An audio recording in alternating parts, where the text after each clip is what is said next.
మొదటి సమూయేలు గ్రంథం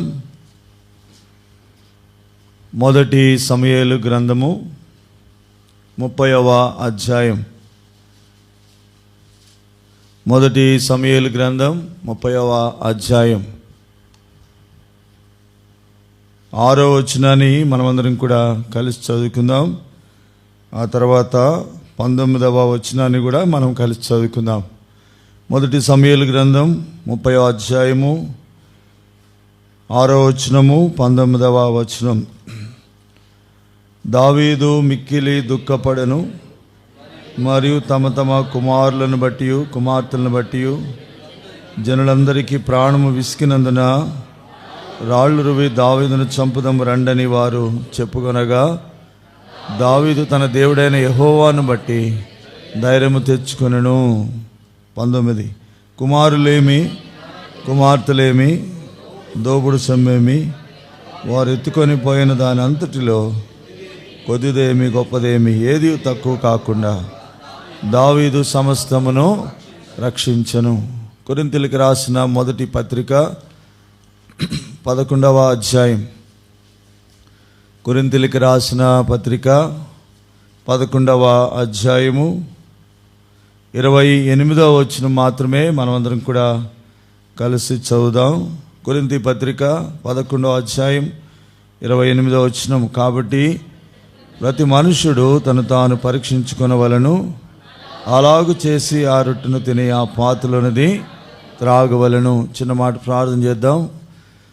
ప్రేమ కలిగిన మా ప్రియమైన పరలోక తండ్రి, మా పితరుడైన దావీదు జీవితంలో ఎట్లు తాను పతనమయ్యాడో, మీకు దూరస్తుడయ్యాడో, తిరిగి ఎలాగూ తాను సమకూర్చబడ్డాడో, ఈ సంవత్సరంలో మాకు ఇచ్చిన సార్వత్రిక సంఘ వాగ్దానములో ఒక వాగ్దానముగా మీరు ఇచ్చిన ఈ మాట కొరకు వందనాలు. దావీదు సమస్తమును రక్షించుకొనెను, దావీదు సమస్తమును సంపాదించుకొనెను అనే మాట వ్యక్తిగతంగా మా జీవితాల్లో, కుటుంబముగా, సంఘముగా మా జీవితాల్లో నెరవేర్చబడును గాక.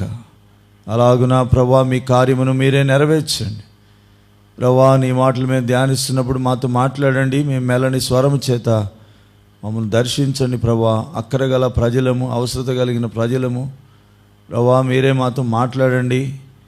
మా గమనములను చెదరగొట్టే సాతాను యొక్క ఆలోచనలను తప్పించండి. శత్రు యొక్క ఉద్దేశములను లయపరచండి ప్రభా. నీ దాసుని పూర్తిగా మరుగు చేసి మా అందరితో మాట్లాడమని ఇంతవరకు మాట్లాడుతూ వచ్చారు. అందును బట్టి వందనాలు. కొన్ని నిమిషాలు మాకు లాభదాయకంగా దీవెనకరంగా చేయమని ప్రభువైన యేసుక్రీస్తు వారి నామములో ప్రార్థించి వేడుకుంటున్నాం తండ్రి, ఆమేన్. వెనక వాళ్ళకి వినపడుతుందామా?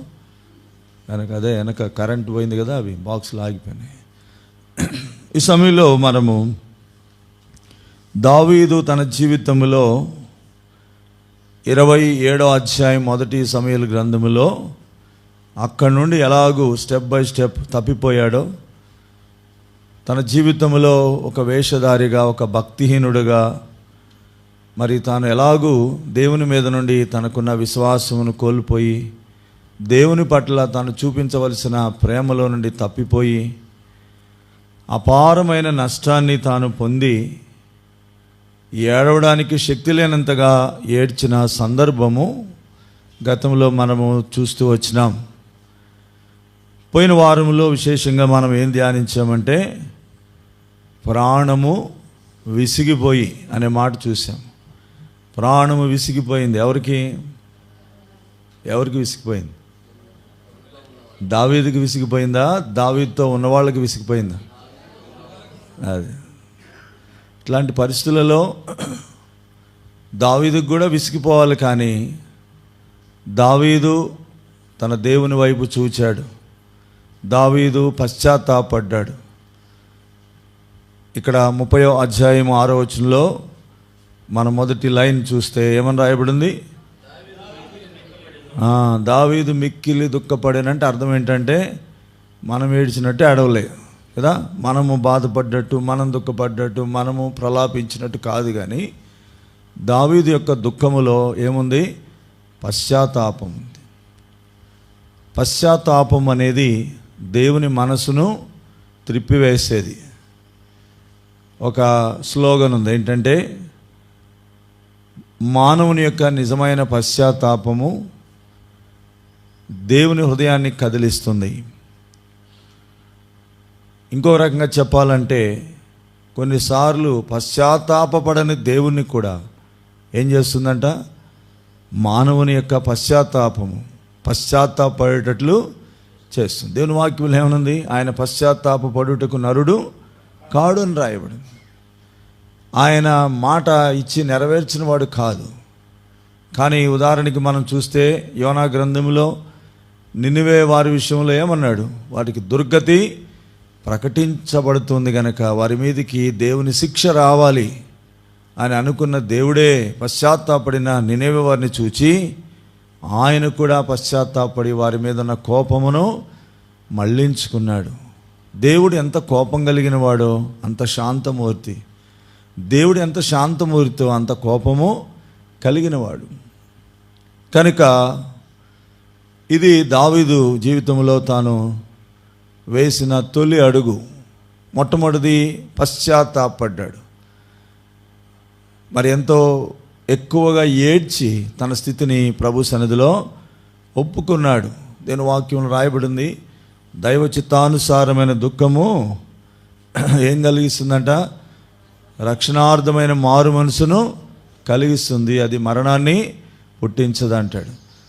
మరణ సందర్భంలో వచ్చే దుఃఖం వేరే, దైవ చిత్తానుసారంగా వచ్చే దుఃఖము వేరే.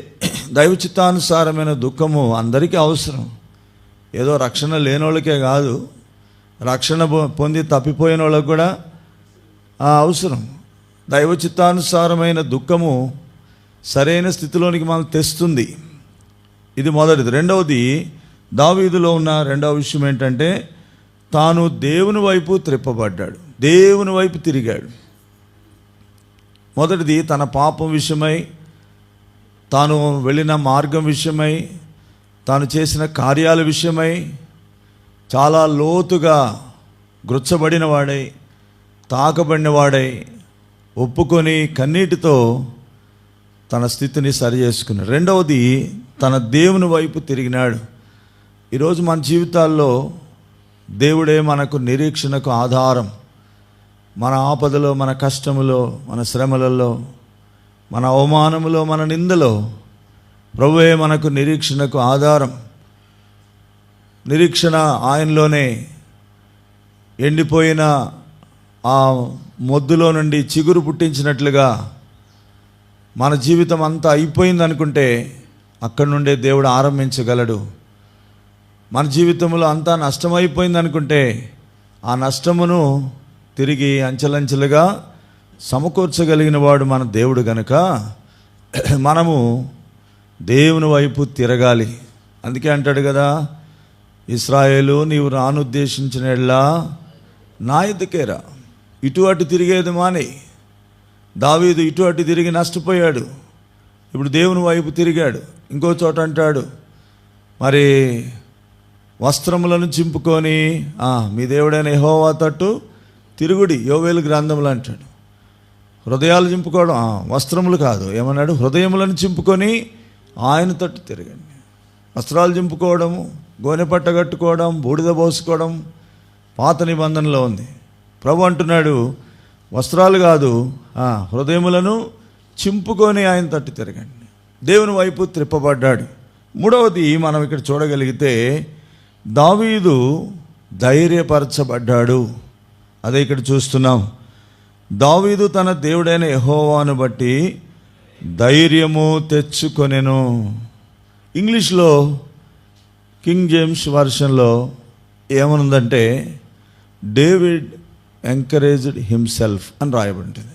దావీదు తనను తాను ప్రోత్సాహపరుచుకున్నాడు. తనను ప్రోత్సాహపరిచేవారు ఎవరు లేనప్పుడు, ఆ భయంకరమైన కృంగుదలలో, ఆ చీకటి దినమున, ఆ దుఃఖము ఎంతగానో కలిగిన దినమున, తన వారందరూ శత్రువులైన దినమున కృంగిపోలేదు. కానీ ఏం చేశాడంట, ఎంకరేజ్డ్ హిమ్సెల్ఫ్, తను తాను ప్రోత్సాహపరుచుకున్నాడు. తన దేవుని బట్టి తాను ధైర్యము తెచ్చుకున్నాడు. ఈరోజు క్రైస్తవ జీవితంలో మనం ముందుకు సాగాలంటే ధైర్యం అవసరం.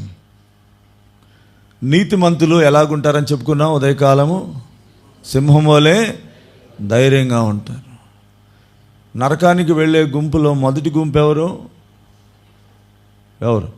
అగ్ని గంధకములతో మండు గుండములో పాలు పొందుదురని ఒక పెద్ద లిస్టు పెట్టాడు. ఎవరంట? పిరికివారు. బల్లిని చూసి, పిల్లిని చూసి, ఎలకని చూసి అన్నిటినీ భయపడతాం కదా మనం.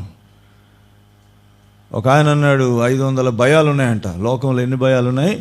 500 రకాల భయాలు ఉన్నాయంట. పూర్వపు లెక్కేమో 422 అన్నారు, ఇప్పుడు 500కి అయిపోయింది. భయాల శాతం పెరిగింది. కనుక ఇన్ని రకాల భయాలలో ఏ భయము కూడా మనకి ఏది చేయదు మనం దేవునికి భయపడితే. దేవుడిచ్చే ధైర్యం చాలా గొప్పది. దేవుని కొరకు జీవించేవారు ధైర్యంగా ఉంటారు, ఏ పరిస్థితుల్లోనైనా నిలబడతారు. సరే, ఇప్పుడు దావీదు జీవితంలో ధైర్యం రావడానికి ఒక రహస్యం ఉంది. ఇక్కడ రాయబడింది, తన దేవుడైన యెహోవాను బట్టి ధైర్యం తెచ్చుకున్నాడు. ఎవరిని బట్టి ధైర్యం తెచ్చుకున్నాడు? తన దేవుని బట్టి, తనని బట్టి కాదు. తనలో ఇంకేమీ లేదు. నేను చెప్పాను కదా, మొట్టమొదట హీరోగా ఉన్నాడు, ఇక్కడ ఏమైపోయాడు? జీరో అయిపోయినాడు. జీరో అయిపోయిన దావీదు మళ్ళా ఏం కావాలి? ఇప్పుడు హీరో కావాలి కనుక ఒక్కొక్క స్టెప్ వేసుకుంటూ పైకి వచ్చాడు. వాటిలో మొదటిది పశ్చాత్తాపడ్డాడు, రెండవది దేవుని వైపు తిరిగాడు, మూడవది తన దేవుని బట్టి ధైర్యం తెచ్చుకున్నాడు. తనకు ధైర్యం ఇచ్చేది ఎవరని ఎరిగాడు? తన దేవుడే, యెహోవాయే తనకు ధైర్యం ఇచ్చేవాడు.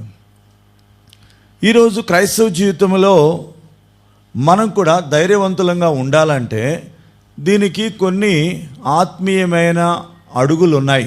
మనం ధైర్యవంతులంగా నిలబడాలంటే, ధైర్యవంతులంగా కొనసాగాలంటే, అన్ని పరిస్థితుల్లో కూడా సింహం వంటి ధైర్యం మనం కలిగి ఉండాలంటే మన జీవితాల్లో కలిగి ఉండవలసిన కొన్ని విషయాలను ఈ మధ్యాహ్నం మనం చూచి ప్రభు శరీరంలో, ప్రభు యొక్క రక్తంలో మనము పాలు పంపులు పొందాం.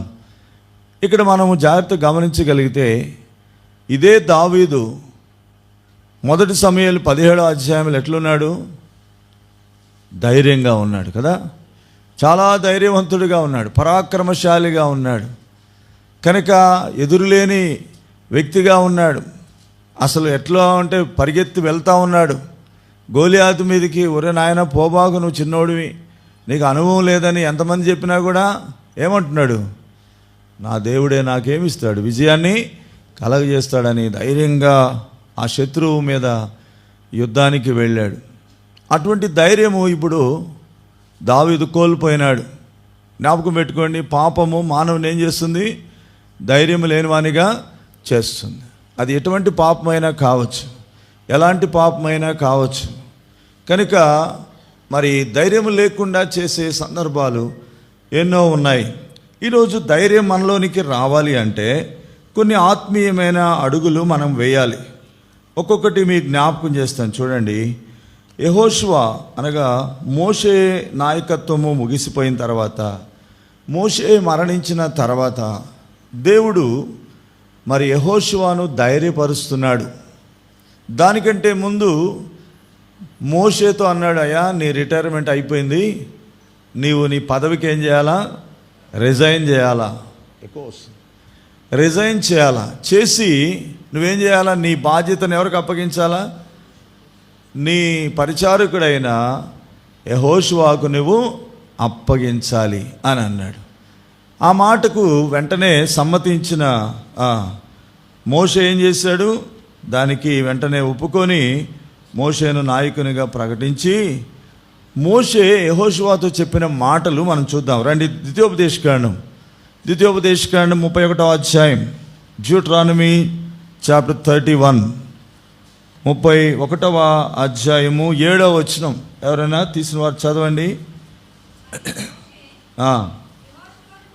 యెహోషువను పిలిచి ఏమన్నాడు ఇక్కడ?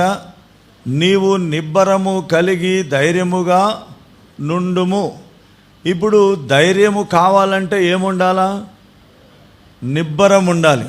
యెహోషువ గ్రంథం 1వ అధ్యాయం, book of Joshua chapter 1 verse 6, 6వ వచనం చదవండి.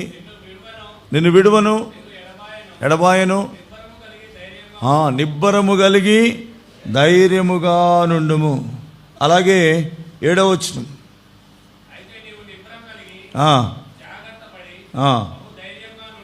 9వ వచనం, ఉన్నాను కదా, ఏమంటున్నాడు? నిబ్బరము కలిగి ధైర్యముగా నుండుము. 18,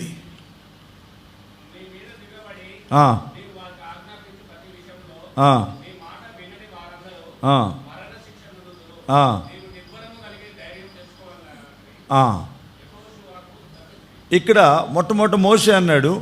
తర్వాత యెహోషువ గ్రంథంలో దేవుడు దాదాపు 3-4 సార్లు అన్నాడు. చివరి వచనంలో ఇశ్రాయేలు జనాంగం కూడా ఏమన్నారు యెహోషువతో? నిబ్బరము కలిగి ధైర్యముగా. నిబ్బరం అంటే ఏంటి? నిబ్బరము కలిగిన వాడే ధైర్యం కలిగి ఉంటాడు. ఇంగ్లీష్లో ఏమనుందంటే బీ స్ట్రాంగ్ అని ఉంది. ఏముందండి? Be strong. బలము తెచ్చుకో.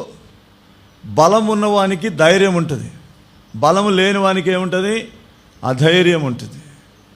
కానీ ఇక్కడ మనం గమనించాలి, బలము ధైర్యానికి కారణమవుతుంది. బలహీనుడు అధైర్యపడతాడు.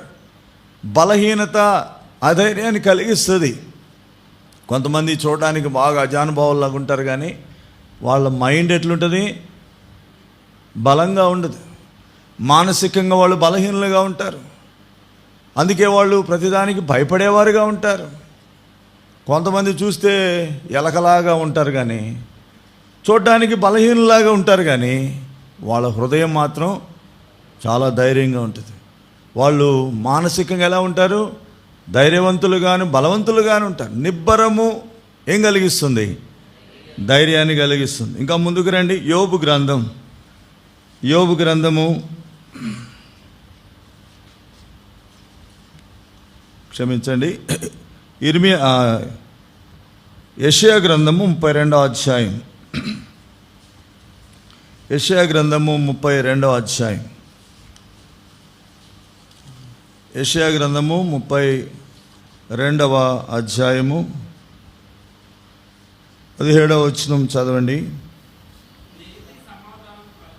నీతి సమాధానము కలగజేయను, నీతి వలన నిత్యమును నిమ్మలము. చాలు. ఇక్కడ ఎన్ని విషయాలు ఇక్కడ ఉన్నాయో చూడండి. ఒక వ్యక్తి ధైర్యవంతుడు కావాలంటే ఏం కలిగి ఉండాలా? నిబ్బరం కలిగిన వాడుగా ఉండాలి. నిబ్బరం కలిగిన వాడుగా ఉండాలంటే నిమ్మలం కలిగిన వాడుగా ఉండాలి. నిమ్మడం కలిగిన వాడుగా ఉండాలంటే సమాధానం కలిగిన వాడుగా ఉండాలి. చూసారా ఒకదానికొకటి కనెక్షన్ ఎలా ఉంది? ఈ సమాధానం కలిగి ఉండాలంటే ఏం కలిగి ఉండాలా? నీతి ఉండాలి. ఇప్పుడు దావీదు ఏ నీతి మీద ఆధారపడ్డాడు? ఏ నీతి మీద ఆధారపడ్డాడు? ఆకీషు దగ్గరికి వచ్చినప్పుడు, లేక ఫిలిస్తీన్ల దేశానికి వెళ్ళినప్పుడు దేవుని నీతిని వదిలేసినాడు. ఇప్పుడు తన సొంత నీతి మీద ఆధారపడి. ఈ దినాల్లో వచ్చిన సమస్య ఏంటంటే, మనం ఎప్పుడైతే స్వనీతి మీద ఆధారపడతామో, సొంత మార్గాలు ఏర్పాటు చేసుకుంటాం, సొంత ఆలోచనలు కలిగి ఉంటాం, సొంత ప్రణాళికలు రచిస్తాం, సొంత ఆలోచనలతోనే ముందుకు సాగి వెళతాం. వెళ్ళి అది చేదుగా మారేంత వరకు కూడా మనము అర్థము చేసుకోము.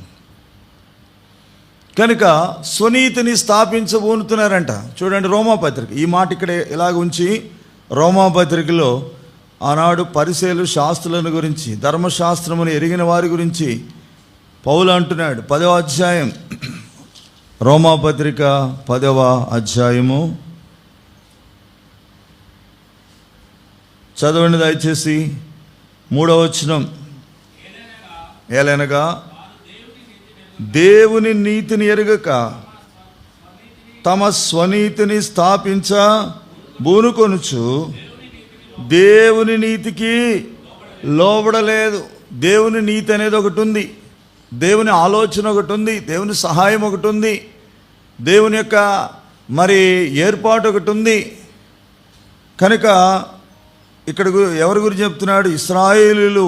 మొదటి వచనం, ఇశ్రాయేలు రక్షణ పొందవల్లని నా హృదయాభిలాష. వాళ్ళు ఎట్లాంటి వాళ్ళు? రెండవ వచనం, వారు దేవుని యందు ఏం కలిగి ఉన్నారు? ఆసక్తి. వారిని గురించి సాక్ష్యం అయినను వారి ఆసక్తి ఎట్లాంటిదంట? జ్ఞానానుసారమైంది కాదు. ఇది నెల చాలామందికి ఆసక్తి ఉంది, కానీ ఎట్లాంటి ఆసక్తి? దైవ చిత్తానికి, దైవ జ్ఞానానికి అనుకూలంగా లేదు. స్వచిత్తాన్ని నెరవేరుస్తున్నారు. అందుకే యెషయా గ్రంథం 64:6 అన్నాడు. ఏమని?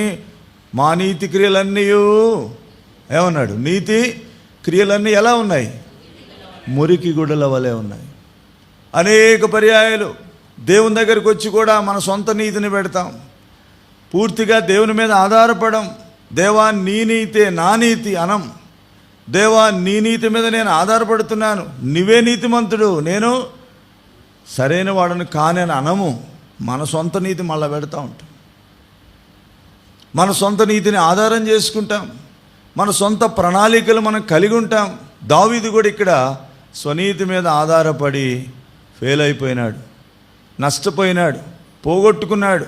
కనుక ఇప్పుడు ఎవరు కావాలి ఆయనకి? ఇప్పుడు నీతి కావాలి. నీతి అంటే ఎవరండి? నీతి అంటే ఎవరు? ప్రభు కదా. మొదటి కొరింథీ పత్రిక 1 అధ్యాయం 31వ వచనం.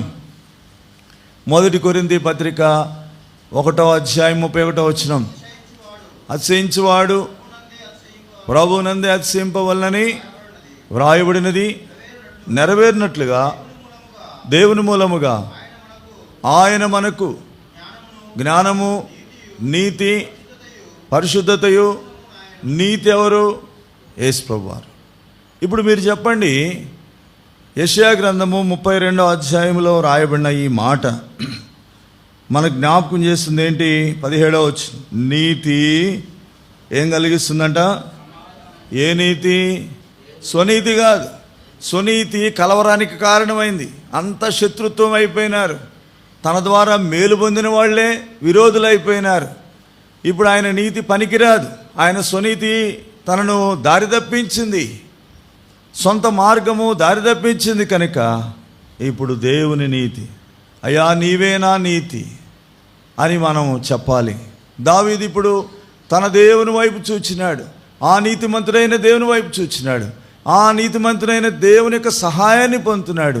ఆ దేవుడిచ్చిన ఆ నీతి వలన ఇప్పుడు ఏమైనాడు? సమాధానం పొందుకున్నాడు. అన్నీ బాగున్నప్పుడు సమాధానం బాగుంటుంది కదా. అన్నీ బాగున్నప్పుడు సమాధానంగానే ఉంటుంది. కానీ ఇప్పుడు దావీదుకి ఇప్పుడు ఏం కావాలండి? సమాధానం. ఎందుకంటే తన చుట్టూ ఎవరున్నారు? కయ్యాలమారోళ్ళు ఉన్నారు, జగడగొండలు ఉన్నారు, కొట్లాడేవాళ్ళు ఉన్నారు. తన చుట్టూ మంచోళ్ళు లేరు. తన ద్వారా మేలు పొందినారు, రాళ్ళు ఎత్తుతున్నారు. వాళ్ళ ఆలోచన ఏంటంటే వాళ్ళు ప్రాణం విసిగిపోయి దావీదును చంపితే మన సమస్యకు ఇక పరిష్కారం ఇదే అనుకున్నారు. అటువంటి ప్రజల మధ్యలో సమాధానం ఉండడం ఎంత కష్టం. అయితే తన దేవుడు తనకు నీతి అనుకున్నాడు. తన దేవుడే తనకు ఆధారం అనుకున్నాడు. కనుక ఆ ఆధారాన్ని బట్టి, ఆ నీతిని బట్టి తన హృదయంలో ఏం కలిగింది? మొట్టమొదట సమాధానము. సమాధానం అనేది బాహ్య పరిస్థితులను బట్టి కాదు. యేసు ప్రభు ద్వారా మనం ఎంతో చక్కగా నేర్చుకోవచ్చు. రండి ఒకసారి మార్క్సు వార్త 4వ అధ్యాయం. మనందరికీ తెలిసిన మాటలు ఇవి. ఒకసారి చదువుదాం. మార్క్సు వార్త 4వ అధ్యాయము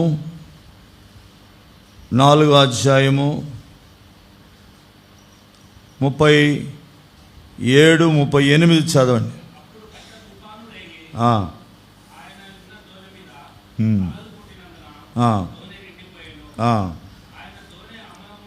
ఆయన దోనె అమరమున తలగడ మీద తలవాల్చుకొని ఏం చేస్తున్నాడు?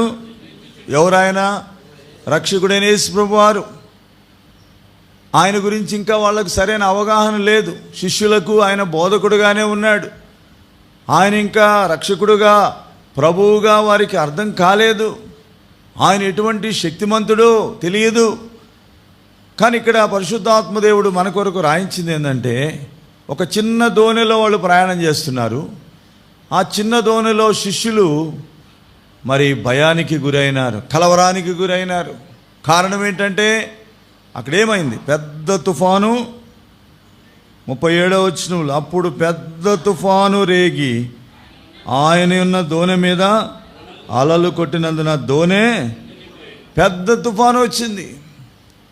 ఊహించండి, పెద్ద తుఫాను వచ్చినప్పుడు శిష్యులు కలవరంతో ఉన్నారు. కానీ యేసు ప్రభు ఎలా ఉన్నాడు? ఎలా ఉన్నాడంట?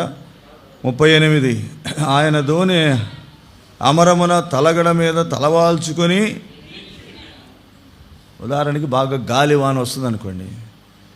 గాలివాన వస్తే లోపల ఎవడో తెలియకుండా పండుకున్నాడు అనుకోండి, మనం ఏం చేస్తాం? బాగా చెట్లు ఊగుతున్నాయి, ఉరుములు మెరుపులు వస్తున్నాయి. మనోళ్ళు బకాసురులు ఉంటారు కొంతమంది, బాగా నిద్ర వాంచగలిగిన వాళ్ళు కొంతమంది ఉంటారు. బాగా పడుకొని నిద్రపోతున్నారు, గురక పెడుతున్నారు అనుకోండి, మనం ఏం చేస్తాము? బయట అంతా చూడ పరిస్థితి, నువ్వేంది నిద్రపోతున్నావు అని అంటాం కదా. అయితే ఆ కలవరంతో మన కలవరాన్ని ఏం చేస్తాము? ఇతరులకు కూడా మనం అంటిస్తాం. యేసు ప్రభు వారు ఒకవైపు తుఫాను, గాలి, నీళ్ల చేత దోణి నిండిపోతూ ఉంది. అటువంటి పరిస్థితుల్లో ఏ మనుషుడు కూడా నిద్రపోడు. ఒకవేళ రూములో కాబట్టి నిద్రపోతాడేమో, ఆ శబ్దం తెలియక. మనుషులైతే యేసు ప్రభు ఇప్పుడు తుఫాన్లో ఉన్నాడు, గాలిలో ఉన్నాడు, శబ్దం వస్తూ ఉంది, హోరు గాలి వస్తూ ఉంది. ఇటువంటి సమయంలో యేసు ప్రభుకి ఎలా సాధ్యమైంది? ఎలా నిద్రపోగలడు? ఎందుకు ఆయన అలా నిద్రపోగలిగినాడంటే ఆయన ఎవరంట? సమాధానకర్త. ఎవరైనా? సమాధానకర్త. నీవు నేను కలవరపడినట్లుగా ఆయన కలవరపడు, నీవు నేను భయపడినట్లుగా ఆయన భయపడు. కాబట్టి ఆయన సమాధానం ప్రత్యేకమైనది. అందుకే అంటాడు, నేనిచ్చే సమాధానం లోకంలో మీకు ఎక్కడా దొరకదు. నేనిచ్చే సమాధానం, శాంతిని మీకు అనుగ్రహిస్తున్నాను, అది లోకములో మీకు దొరకదు అన్నాడు. ఈరోజు మనుషులకు అన్నీ ఉన్నాయి కానీ ఏమి లేదు, సమాధానం లేదు. కోట్ల ఆస్తులు ఉన్నాయి, సుఖమేంది? నెమ్మది లేదు, కలవరం, భయం, ఆందోళన, టెన్షన్, రకరకాలైన పరిస్థితులు గుండా వెళుతున్నారు. ఇక్కడ అంటాడు, నీతి ఏం కలగజేస్తుంది? యేసుక్రీస్తు ప్రభువారు నీతి. ఆ నీతి మీద మనం ఆధారపడితే, ఆ నీతిమంతుని కొరకు మనం కనిపెట్టుకొని, ఆయన వలన మనము ఏం పొందగలం? గొప్ప సమాధానం. ఆయన సమాధానం మనకు వచ్చేస్తుంది. పరిస్థితులు చుట్టూ ఎలాగున్నా కూడా, ఎంత కలవరం ఉన్నా కూడా, దీన్ని ఏమంటారంటే అంతరంగికమైన సమాధానం. ఏమంటారు? ఇన్నర్ పీస్ అంటారు. బయట ఎన్నెన్నో ఉండని, లోపల ఏముంటుంది? Inner peace. ఇది క్రైస్తవునికి అవసరం. ఇప్పుడు దావీదు, దేవుడు నీతి గనుక, నీతిమంతుని మీద ఆధారపడ్డాడు గనుక సమాధానం పొందాడు. తర్వాత ఇంకా ఏం పొందాడు? నీతి సమాధానము కలగజేయును. తర్వాత నీతి వలన నిత్యము నిమ్మళము. నిమ్మళం అంటే ఏంది? నిమ్మళము అంటే క్వైట్నెస్ అనుంది ఇంగ్లీష్లో, పీస్ అనుంది. సమాధానం అంటే పీస్ కదా. తర్వాత క్వైట్నెస్, నిమ్మళము. నిమ్మళం కొన్నిసార్లు అంటారు కదా, అరే నిమ్మళంగా ఉండవాయా అంటారు కదా. అంటే ఏంది? ఎందుకంత తొందరపడతావు? నిమ్మళంగా ఉండు.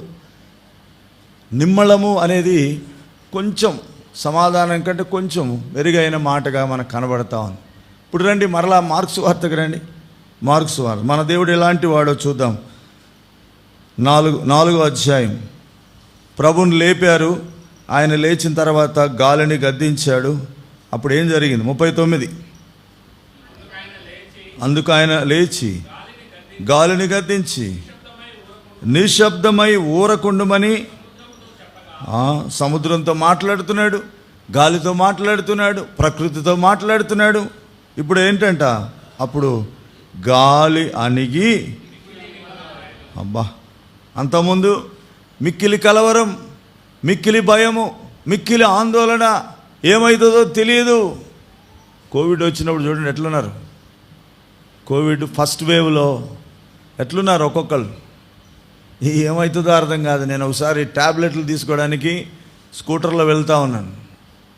స్కూటర్లో వెళ్తూ ఉంటే నాకు ట్యాబ్లెట్లు అయిపోయినాయి, తప్పనిసరిగా తెచ్చుకోవాలా.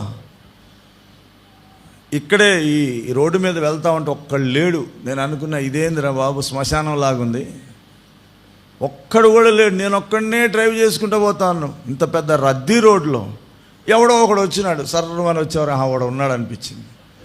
తర్వాత సరుకులు తీసుకునడానికి కారులో పోతా ఉంటే మనుషులంతా వస్తుంటే వీళ్ళు మనుషులా లేకపోతే ఏదన్నా ఇదొకట అనిపించింది. భయం, కలవరం. కానీ ప్రభు ఎంత గొప్పవాడంటే శిష్యులు ఎంతగానో భయపడతా ఉన్నారు, కలవరపడతా ఉన్నారు. గాలిని అణిచివేశాడు, సముద్రమును గద్దించాడు. ఎప్పుడైతే అలాగో చెప్పాడో ఏమైంది? గాలి అణిగి ఎట్లా అయిపోయిందంట? మిక్కిలి నిమ్మళం. కాబట్టి నీతి సమాధానమును కలగజేయను. తర్వాత నీతి వలన నిత్యము నిమ్మళము అన్నాడు. నిమ్మళం తర్వాత నెక్స్ట్ ఏమన్నాడు? రండి, యెషయా గ్రంథం 32వ అధ్యాయం 17వ వచనం. నీతి సమాధానము కలగజేయను, నీతి వలన నిత్యము నిమ్మళము. ఏమొచ్చిందంట? నిబ్బరం. బలం వచ్చేసింది. బలం పోగొట్టుకున్న దావీదుకు నిబ్బరం అంటే బలం, బీ స్ట్రాంగ్ అని అంటాడు. కనుక మొదట నీతి దగ్గరికి రావాలి, దేవుని నీతి దగ్గరికి రావాలి, దేవుని నీతి మీద ఆధారపడాలి. అయ్యా, నా స్వనీతి కాదు, నా సొంత జ్ఞానం కాదు, ఇప్పటివరకు అంతా నష్టపోయినాను, నా జ్ఞానాన్ని పక్కన పెడుతున్నాను, నా తెలివి పక్కన పెడుతున్నాను, నా ఆలోచన పక్కన పెడుతున్నాను, నీవే నాకు ఆధారం అని ఆయన నీతి మీద మనం ఆధారపడితే మొట్టమొదటి అంతరంగికమైన సమాధానం వస్తుంది. ఈ సమాధానం కాస్త ఏం కలిగిస్తుంది? నిమ్మళము కలిగిస్తుంది. నిమ్మళము నిబ్బరాన్ని, ధైర్యాన్ని ఇస్తుంది. ధైర్యాన్ని కూడగట్టుకున్నాడు ఎవరు? దావీదు. ధైర్యము పోయింది, బలము పోయింది. కనుక నిబ్బరము అనే మాట చూసి, నిబ్బరము అంటే బలం. కనుక మన దేవుడు ఎటువంటి వాడంటే బలహీనులకు బలాభివృద్ధి కలగజేయవాడు. రండి, యెషయా గ్రంథము 40వ అధ్యాయం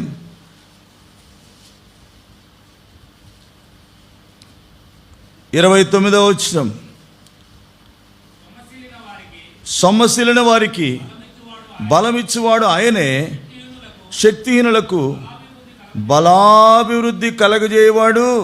కాబట్టి శక్తిహీనమైన దావీదుకు ఎక్కడి నుంచి వచ్చింది బలం అంటే దేవునిలో నుండి వచ్చింది. ఆయన నీతిని ఆధారం చేసుకున్నాడు. ఆ నీతి సమాధానం కలిగించింది. సమాధానములో నుండి నిమ్మళం వచ్చింది. నిమ్మళములో నుండి నిబ్బరం అనగా బలం వచ్చింది. ఇప్పుడు వాళ్ళందరూ ఎట్లున్నారు? మిగతా వాళ్ళంతా తన చుట్టూ ఉన్న వాళ్ళు ఎట్లున్నారు? వాళ్ళ స్వనీతి మీదనే వాళ్ళు ఆధారపడుతున్నారు. రెండవది, వాళ్ళు దేవుని వైపు చూడలేదు. వాళ్ళకు కలిగిన దుఃఖము ఇతరుల మీద కోపానికి కారణంగా మారిపోయింది. వాళ్ళలో పశ్చాత్తాపము లేదు. మనం వచ్చిన మార్గము సరైంది కాదనే పశ్చాత్తాపము లేదు.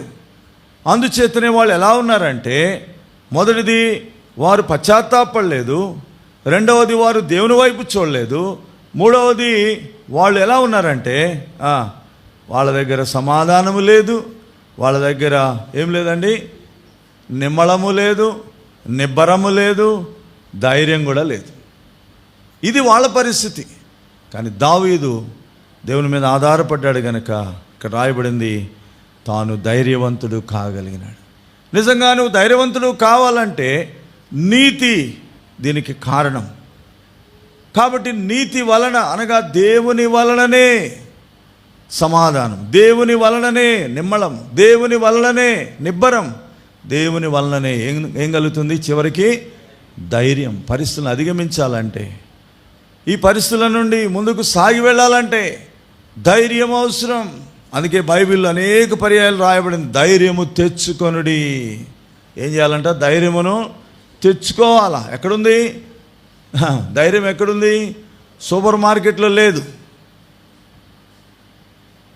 ఎక్కడుంది మరి ధైర్యం? దేవుని దగ్గర ఉంది.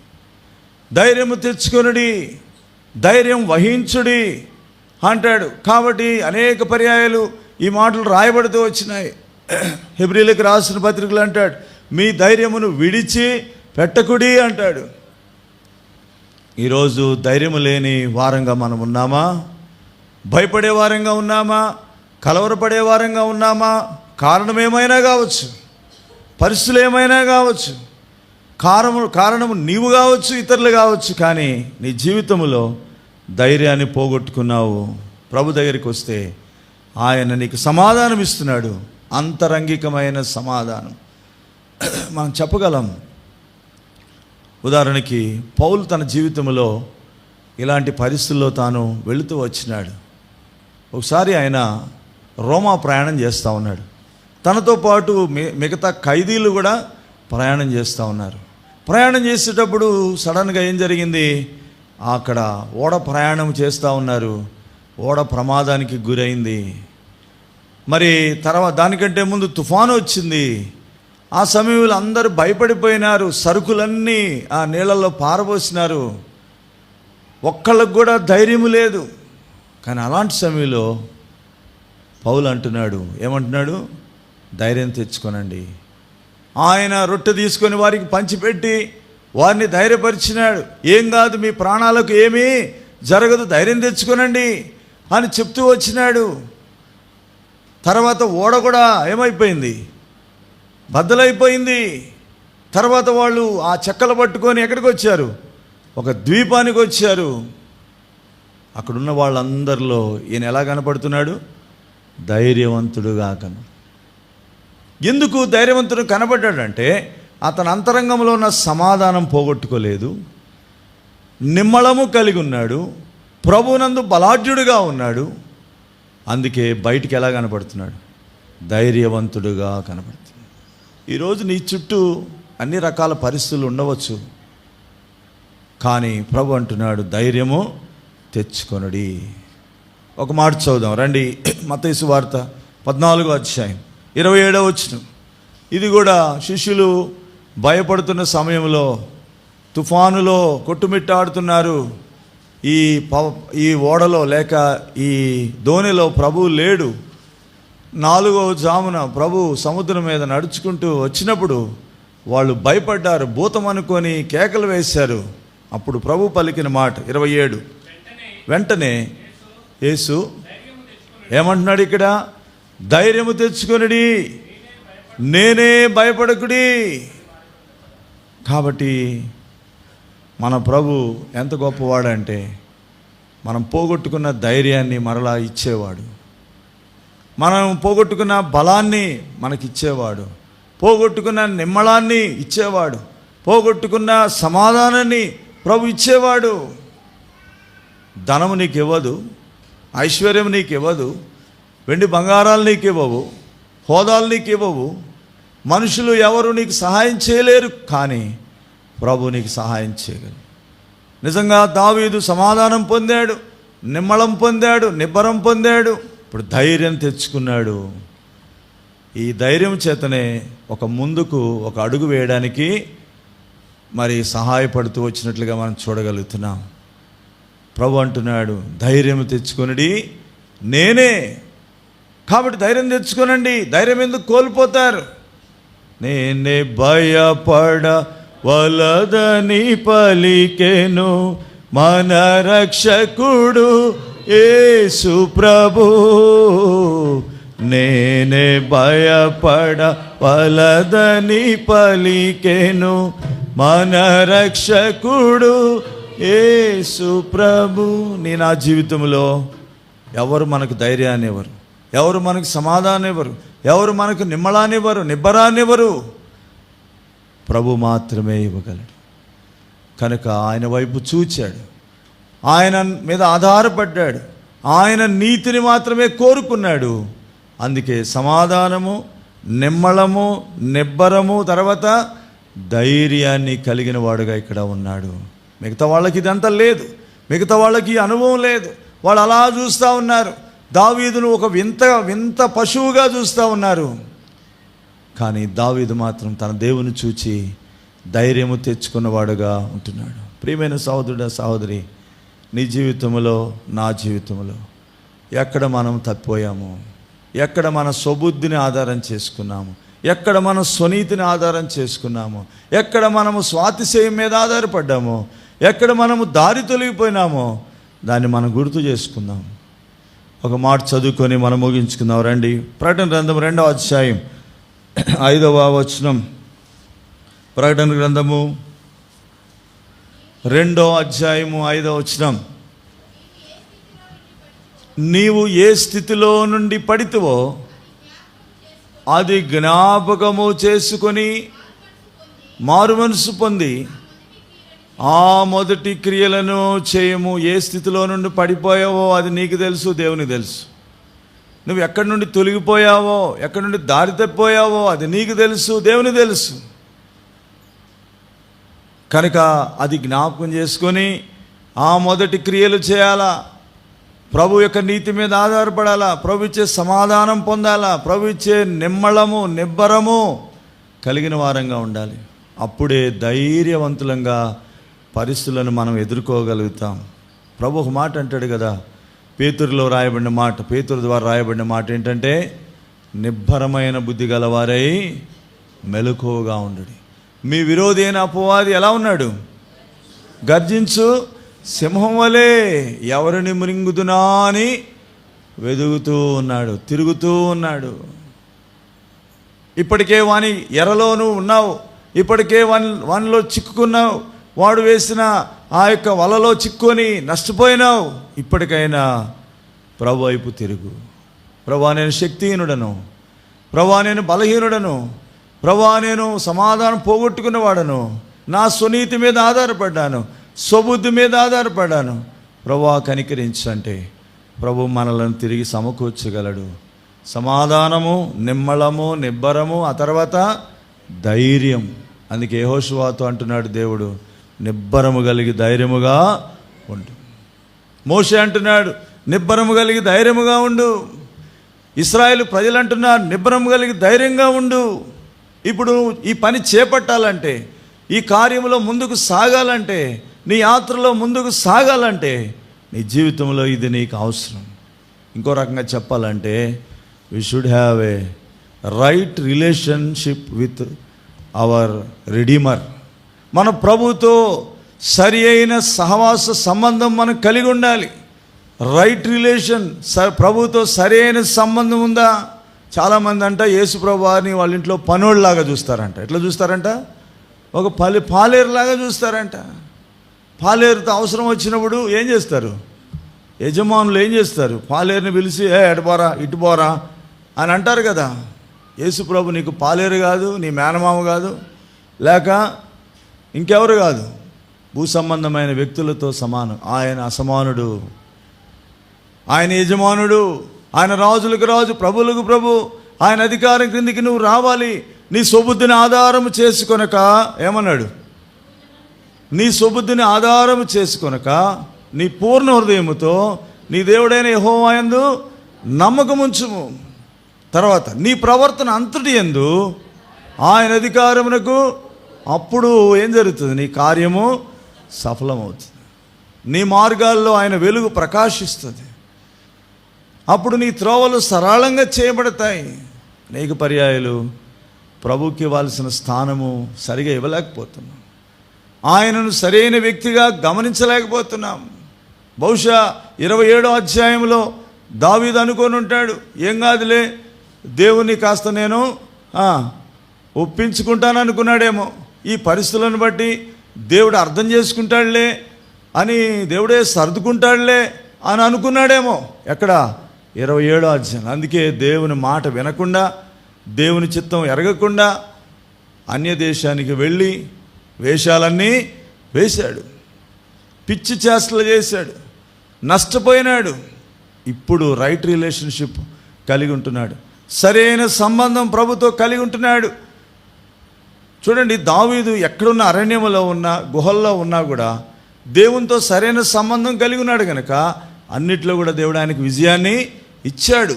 కానీ ఇక్కడేమైంది? ఆ రిలేషన్షిప్ అనేది పోగొట్టుకున్నాడు. కనుక తిరిగి ఆ స్థితిలోనికి వచ్చినాడు కనుకనే ఇప్పుడు తనలో మనోనిబ్బరం వచ్చింది, ధైర్యం వచ్చింది. ఒక మాట చదువుదాం రండి. ఈ మాట చదివి మనం ప్రభువుల్లో పాల్గొందాం. యోహాను మొదటి పత్రిక యోహాను మొదటి పత్రిక 3వ అధ్యాయం 19 నుండి 21 వరకు కలిసి చదువుదాం. 19, 20, 21.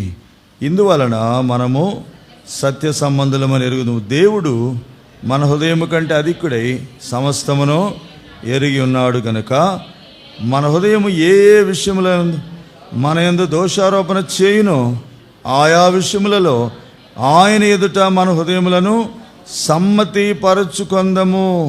21. ప్రియులారా, మన హృదయము మన యందు దోషారోపణ చేయని యెడల దేవుని ఎదుట ధైర్యము గలవారమగుదుము. ధైర్యం ఎప్పుడు వస్తుంది? గిల్టీ కాన్షియస్ ఉంటే రాదు. నేరారోపణ చేసే మనస్తత్వం ఉంటే రాదు. ఇక్కడ అంటున్నాడు, మన హృదయము ఏ విషయముల యందు మన యందు దోషారోపణ చేయునో ఆయా విషయములలో ఆయన ఎదుట మన హృదయములను ఏం చేయాలా? సమ్మతిపరుచుకోవాలా, సరి చేసుకోవాలా. అందుకే ప్రభు బల్ల నెలకొకసారి కాదు, బల్ల వారం వెంబడి వారము, ప్రతి దినము కూడా పరీక్షలో మనం ఉండాలి. ప్రతి దినము కూడా విమర్శలో మనం ఉండాలి. ప్రతి దినము మనల్ని మనం తీర్పు తీర్చుకోవాలా. ప్రతి దినము ప్రభువుకి ఇష్టంగా ఉన్నామో లేదో, ప్రభు ఎప్పుడు వచ్చినా లేక నేను ఎప్పుడు చచ్చినా నేను ప్రభు వాడనుగా ఉండాలనే గమనిక లేకపోతే మనకి అన్యులకు ఎటువంటి వ్యత్యాసం అనేది ఉండదు. దేవుని పిల్లలమైన మనము అటువంటి వివేకము కలిగి ఉండాలి, వివేచన కలిగి ఉండాలి. మనస్సాక్షి ఏం చేస్తుంది? ఆరాధన చేస్తున్నా కూడా మనస్సాక్షి ఏం చేస్తుంది? నువ్వు చేసే ఆరాధన కరెక్టేనా అంటది కదా. నువ్వు బలలో వాళ్ళు వీళ్ళు చూస్తున్నారని చెయ్యెత్తితే కూడా ఏం చేస్తుంది మనస్సాక్షి? పాస్టర్ గారు ఏమనుకుంటాడో, పంచేవాళ్ళు ఏమనుకుంటారో అనుకోని నువ్వేం చేస్తావు? ఇట్లా చెయ్యెత్తుతావు కదా. మనస్సాక్షి ఏం చేస్తుంది? నువ్వు పలాంది చేయలేదా, పలాని దినాన్ని ఇది చేయలేదా అంటదా లేదా? చెప్పండి. మనం ఏం చేస్తామంటే ఉండు అంటాం కదా. ఆ మనస్సాక్షిని కూడా గద్దించేసి ధైర్యంగా చేయెత్తుతాం. ఇదంతా రేపు ఆడ పట్టుకుంటాడు. ఎక్కడ? న్యాయసింహాసనం దగ్గర పట్టుకుంటాడు. ఎన్నిసార్లు నువ్వు అయోగ్యంగా బలలో పాలు పొందావు, ఎన్నిసార్లు మనస్సాక్షి గద్దింపును త్రోసివేసినావు అని పట్టుకుంటాడు కదా. కనుక మనం ఎంత జాగ్రత్త కలిగి ఉండాలి. అందుకే ప్రతి విషయంలో కూడా ఏం చేయాలంట? సరి చేసుకుందాం. 21లో ఎంత చక్కటి మాట రాశాడండి. 21 ఎవరైనా బిగ్గరగా చదవండి. ప్రియులారా, మన హృదయము మన యందు దోషారోపణ చేయని ఎడలా, చేయని ఎడలా దేవుని ఎదుట ఎట్లా వస్తుందంట ధైర్యం? ఇప్పుడు చెప్పండి. కరెక్షన్, నీతి సమాధానము కలగజేయను, నీతి వలన నిమ్మళము, నిబ్బరము, ధైర్యం. కాబట్టి కరెక్షన్ అనేది అవసరం. మొన్న కూడా చెప్పాను, కరెక్షన్ లేకపోతే కరప్షన్ కదా.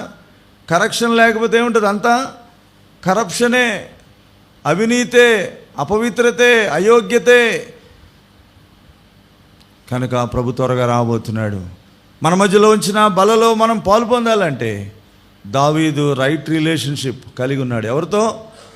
తన ప్రభుతో, తన దేవుడైన యెహోవాను బట్టి ధైర్యం తెచ్చుకున్నాడు. ఇది దావీదు చేసిన మంచి కార్యం. తప్పిపోతాం, జారిపోతాం, తొలగిపోతాం, కానీ దేవుడు నమ్మదగినవాడు.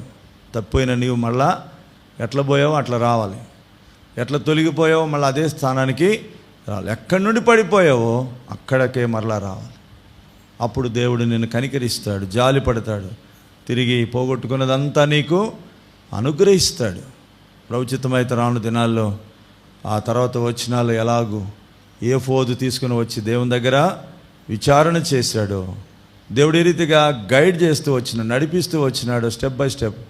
రాను దినాల్లో మనం చూద్దాం. మెట్టుకు ఈరోజు మన హృదయం ఏ విషయంలో దోషారోపణ చేస్తుంది? నిజంగా అంతరంగికమైన సమాధానం ఉందా?